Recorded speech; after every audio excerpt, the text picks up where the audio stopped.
Eu saúdo a todos com a paz do Senhor. Eu gostaria de gravar mais esse vídeo aqui, em ligeiro tempo, assim como os demais, para apresentar pelo menos 3 argumentos extra-bíblicos que a Organização dos Testemunhos de Jeová utiliza para dizer que nós, evangélicos cristãos, estamos errados, certo? Ao pregar, a ensinar e a crer na doutrina da Santíssima Trindade, certo? Para ser rápido, em ligeiro tempo, já vou apresentar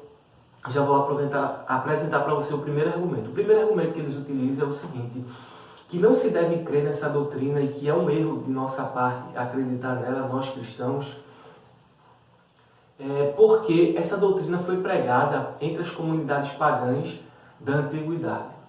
Esse é o argumento extra-bíblico que eles utilizam para tentar abafar a verdade e essa santa doutrina que nós encontramos na Bíblia, certo?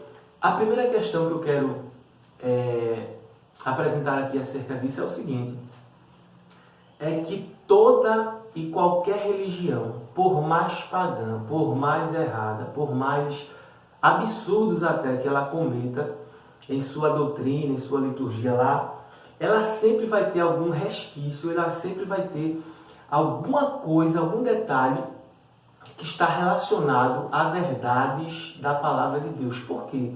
Nós viemos de um único Deus, nós viemos de uma única religião monoteísta, certo? No princípio não havia religiões, não havia deuses, só se conhecia um Deus, uma forma de adorá-lo e segue-se os demais. Então, com o passar do tempo, o homem passou a idolatrar, o homem se desviou das verdades, mas sempre fica algum resquício da verdade. Então, toda religião, ela vai ter alguma coisa, certo, do cristianismo, da palavra de Deus, daquilo que Deus orienta.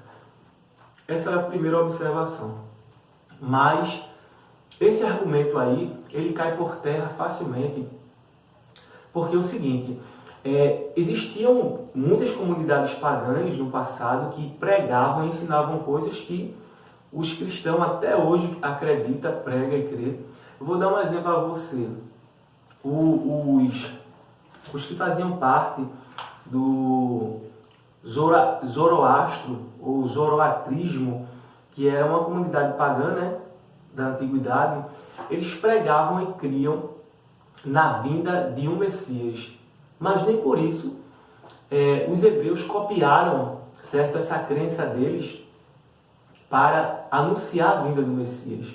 O fato deles crer talvez estava relacionado, como eu já disse, a alguma verdade bíblica, certo? Do princípio de todas as coisas, daquela promessa de Deus de que haveria um que iria esmagar a cabeça da serpente. Mas não deixa de ser uma verdade, embora estivesse sendo pregado por uma comunidade pagã, ok? A gente tem também o fato de que diversas comunidades pagãs tinham o costume de pregar um dilúvio, certo? De pregar um dilúvio que aconteceu. E esse fato aí não deixa de ser uma verdade bíblica, embora fosse pregado por uma comunidade pagã. Inclusive, se você quiser, pode pedir aí nos comentários que eu vou colocar as referências do que eu vou falar agora. A Organização dos Testemunhos de Jeová procura justificar o dilúvio bíblico usando citações de comunidades pagãs, certo? Para tentar justificar o dilúvio bíblico. Então, por que elas também não dizem que não se deve crer no dilúvio? Porque as comunidades pagãs do passado acreditavam nesse mesmo dilúvio que a Bíblia fala, certo? Um outro detalhe aqui, se você for testemunho de Jeová, talvez se surpreenda até agora acerca do que eu vou dizer. Caso você não saiba, a aliança que você usa aí, se você for casado ou noivo, essa aliança é de origem pagã, certo? Ela veio do hindu. O hindu é que tinha o costume de utilizar a aliança, certo? Então, muitas das coisas que nós utilizamos hoje, temos por normal e até algo de origem cristã, na realidade teve origem no paganismo. Mas isso não significa que você está errado. Mas se você for se abraçar, se você for aceitar esse argumento para negar a Trindade, de que era pregado a Trindade nas comunidades pagãs, você é obrigado também, ou obrigada, a deixar de usar a aliança, porque é de origem pagã, certo? Outra coisa aqui que eu queria deixar bastante claro aqui, através de uma comparação, é que o seguinte, O fato de você pegar um CD original e jogar numa pilha de CDs piratas não significa que aquele CD original vai passar a ser pirata também porque está no meio da pirataria, não. Certo? Então, uma verdade bíblica, ela não vai passar a ser uma verdade pagã ou uma mentira porque os pagãos ou os mentirosos creem e pregam aquela verdade também. Isso é até óbvio, certo? Eu estou passando muito tempo explicando aí, eu tentando refutar esse argumento, mas não precisava nem da gente ir tão longe, certo? Deixa eu ver aqui. O segundo argumento extra-bíblico que a organização utiliza para tentar negar a existência dessa doutrina bíblica da Trindade é que esse nome sequer é encontrado na Bíblia. Todo testemunho de Jeová com certeza conhece esse argumento. E é mais um outro argumento extremamente pobre, certo? Pelo seguinte fato. Vou dar um exemplo a você aqui. Por exemplo, o planeta Júpiter, antes dele receber esse nome, ele já existia, sim ou não? Óbvio que existia. A Trindade, ela sempre existiu nas Escrituras Sagradas. Esse termo Trindade é apenas um título que foi dado para identificar de forma mais direta uma doutrina ensinada na Bíblia, certo? Assim como teocracia, por exemplo. Se você perguntar ao Testemunho de Jeová, abre a Bíblia e me mostra a palavra teocracia. A Testemunho de Jeová não vai encontrar, porque essa palavra não tem na Bíblia, nem por isso deixa de ser um ensino bíblico. Inclusive no reino milenar, o reino milenar vai ser um reino teocrático, em que o próprio Deus estará administrando e governando todas as nações, certo? Através do seu Filho. Então, dizer que é até um pecado eu dizer, eles usarem esse argumento aí, porque esse argumento arremete a outros erros também. Por exemplo, a Testemunho de Jeová vai ter que abrir a boca e dizer que Deus ele não é onipresente, porque esse termo onipresente não tem na Bíblia, certo? Então esse argumento de que não se deve crer na doutrina da Trindade, porque o termo não existe na Bíblia, a palavra não existe na Bíblia, está descartado esse argumento, certo? Embora não exista a palavra, mas a palavra Trindade, mais as Escrituras Sagradas nos apresenta essa doutrina e nos leva a crer nela, porque é a palavra de Deus, certo? Um terceiro e último argumento que a Testemunho de Jeová se utiliza para dizer que não se deve crer nessa doutrina da Trindade é o fato de a doutrina da Trindade ser um mistério. Eles dizem que o fato de a doutrina da Trindade ser um mistério não satisfaz. Tinha que estar dentro da razão humana essa doutrina para que se fosse aceita e compreendida.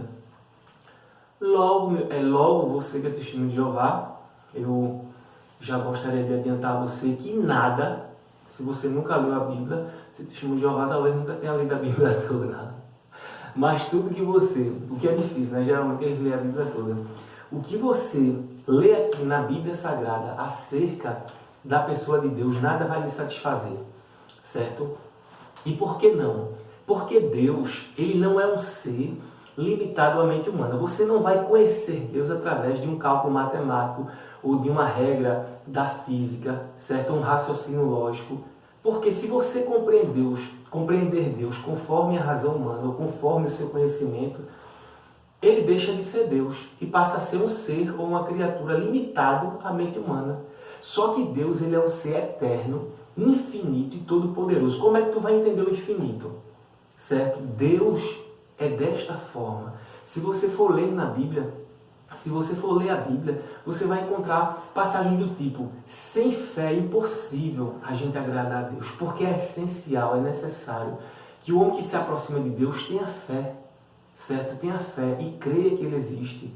Então, a fé é essencial para aqueles que querem se aproximar de Deus. Por quê? Porque todos os atos, atributos e o caráter de Deus na Bíblia só se aceita pela fé. Por exemplo, você diz: não, mas não me convenceu até agora. Pronto, então, já que a gente só pode crer na Bíblia quando ela fala de acordo com aquilo que eu compreendo, me explique como é que uma virgem, sem contato nenhum com o homem, sem contato com esperma de homem, consegue engravidar e ter um filho. não se explica. Paulo disse que grande é o mistério da piedade, porque Deus, ele se revelou, ele se manifestou em carne, certo?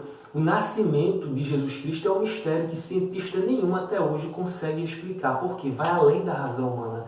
Como é que se explica que Deus criou todas as coisas do nada apenas pela voz, sem ter uma matéria-prima, certo? De Gênesis a Apocalipse, você jamais vai encontrar atos divinos ou atributos divinos sendo explicado pela razão humana.